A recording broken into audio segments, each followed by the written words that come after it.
Kekhawatiran akan goncangnya ekonomi dan beratnya resiko menanggung kebutuhan pokok rakyat sebagai konsekuensi dari pemberlakuan lockdown disinyalir menjadi alasan dibalik keengganan mengambil langkah ini.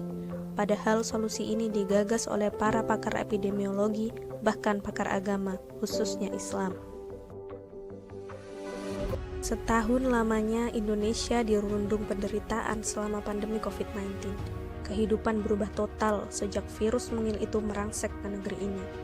Rakyat dalam bayang-bayang ketakutan, kesehatan dipertaruhkan, baik tua, muda, kaya, miskin, diteror makhluk ini tanpa ampun.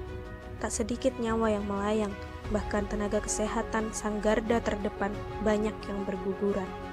Ekonomi makin sempoyongan, berada di jurang resesi terparah sepanjang abad. Generasi terancam learning loss karena gagal disolusi oleh kurikulum sekuler. Indonesia terus mencari cara untuk keluar dari pandemi, mulai dari sosialisasi 5M, 3T, hingga mendatangkan vaksin dari luar negeri. Setidaknya ada beberapa hal yang perlu diperhatikan berkaitan dengan penanganan pandemi COVID-19 oleh pemerintah. Yang pertama, pemerintah dinilai belum memberikan edukasi yang benar dan utuh terkait vaksin COVID-19. Herd immunity hanya ilusi jika mengandalkan vaksin semata, tanpa optimal dalam menerapkan 3T dan 5M. Kedua, ubah pola komunikasi pemerintah.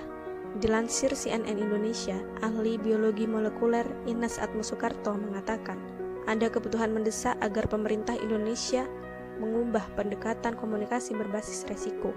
Jangan berlebihan mengampanyekan berbagai bentuk optimisme, karena justru membuat publik lengah menerapkan protokol kesehatan. Ketiga, tidak menakuti rakyat dengan sanksi. Baiknya pemerintah lebih bersikap bijaksana. Pada prinsipnya, vaksinasi itu bersifat voluntary, bukan pemaksaan. Sehingga jika pemberian sanksi itu dilakukan, akan sangat kontraproduktif dan menuai reaksi negatif. Keempat, kebijakan yang terkesan tidak memprioritaskan kesehatan malah mengedepankan ekonomi. Sejak awal pandemi, pemerintah tampak menghindari opsi lockdown sebagai solusi.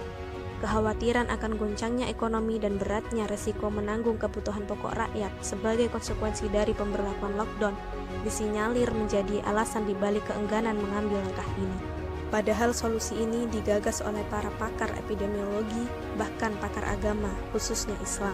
Kelima, inkonsistensi dalam memberikan sanksi bagi para pelanggar protokol kesehatan. Hukum tegas diberlakukan untuk satu kelompok dan lembek jika dihadapkan pada kelompok lain. Lantas, bagaimana solusi praktis Islam dengan khilafahnya dalam mengatasi pandemi? Pertama, sejak awal terdeteksi masuknya virus, Khalifah dengan sigap menerapkan 3T sebagai upaya memisahkan orang sehat dengan orang sakit. Rapid ataupun swab test digratiskan, dilakukan serentak di berbagai wilayah. Bagi yang terinfeksi langsung dipisahkan, dirawat dan diobati hingga sembuh, dengan biaya ditanggung sepenuhnya oleh negara. Kedua, Khalifah akan mengisolasi wilayah wabah, menutup total keluar masuk manusia, menghentikan semua aktivitas di dalamnya.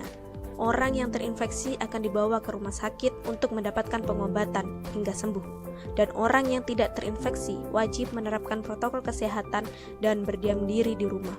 Segala kebutuhan pokok rakyat di wilayah itu ditanggung oleh negara. Upaya itu untuk memutus rantai penularan virus.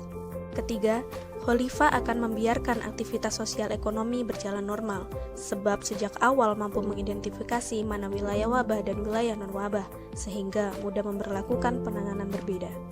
Keempat, Khalifah akan menjamin ketersediaan pelayanan kesehatan yang memadai secara gratis. Masyarakat akan terpenuhi haknya untuk tetap sehat tanpa harus menzolimi para tenaga kesehatan dan instansi kesehatan.